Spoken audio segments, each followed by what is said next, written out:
Studies dating back nearly a century noted a striking finding. If you take young, healthy people and split them up into two groups, half on a fat-rich diet and the other half on a carb-rich diet, within just 2 days, this is what happens. The glucose intolerance skyrockets in the fatty diet group. In response to the same sugar-water challenge, the group that had been shoveling in fat ended up with twice the blood sugar. As the amount of fat in the diet goes up, so does one's blood sugar spikes. It would take scientists nearly 7 decades to unravel this mystery, but it would end up holding the key to our current understanding of the cause of type 2 diabetes. When athletes carb load before a race, they're trying to build up the fuel supply within their muscles. They break down the starch into glucose in our digestive tract. It circulates as blood glucose, blood sugar, and is taken up by our muscles to be stored and burned for energy. Blood sugar, though, is like a vampire. It needs an invitation to come into our cells, and that invitation is insulin. Here's a muscle cell. Here's some blood sugar outside, waiting patiently to come in. Insulin is the key that unlocks the door to let sugar in our blood enter the muscle cell.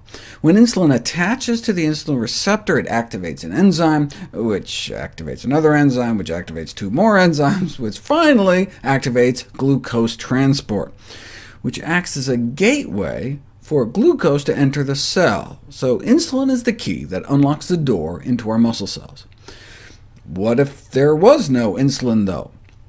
Well, blood sugar would be stuck out in the bloodstream, banging on the door to our muscles, and not be able to get inside, and so with nowhere to go, sugar levels would rise and rise. That's what happens in type 1 diabetes. The cells in the pancreas that make insulin get destroyed, and without insulin, sugar in the blood can't get out of the blood into the muscles, and blood sugar rises. But there's a second way we could end up with high blood sugar. What if there's enough insulin, but the insulin doesn't work? The key is there, but something's gummed up the lock. This is called insulin resistance. Our muscle cells become resistant to the effect of insulin. What's gumming up the door locks in our muscle cells, preventing insulin from letting sugar in? Fat. What's called intramyocellular lipid, fat inside our muscle cells. Fat in the bloodstream can build up inside the muscle cell, creating toxic fatty breakdown products and free radicals that can block the signaling pathway process. So no matter how much insulin we have out in our blood, it's not able to open the glucose gates, and blood sugar levels build up in the blood.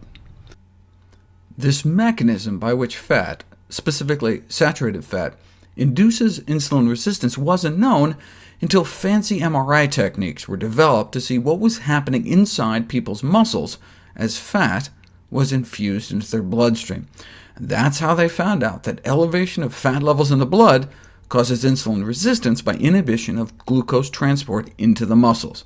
And this can happen within just 3 hours. One hit of fat can start causing insulin resistance, inhibiting glucose uptake after just 160 minutes. Same thing happens in adolescents. You infuse fat into their bloodstream, it builds up in their muscles and decreases their insulin sensitivity, showing that increased fat in the blood can be an important contributor of insulin resistance. Then you can do the opposite experiment, lower the fat in people's blood, and the insulin resistance comes right down. Clear the fat out of the blood, and you can clear the sugar out of the blood. So that explains this finding. On a high-fat diet, the ketogenic diet, insulin doesn't work as well. Our bodies are insulin resistant.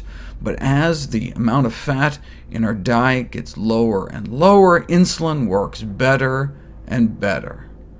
This is a clear demonstration that the sugar tolerance of even healthy individuals can be impaired by administering a low-carb, high-fat diet.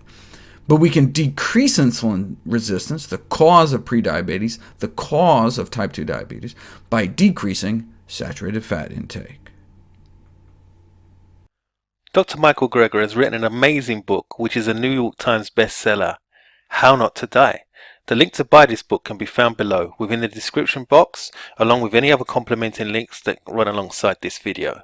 Thank you so much for watching. If you liked the video, give it a thumbs up, leave a comment below and subscribe for more upcoming videos.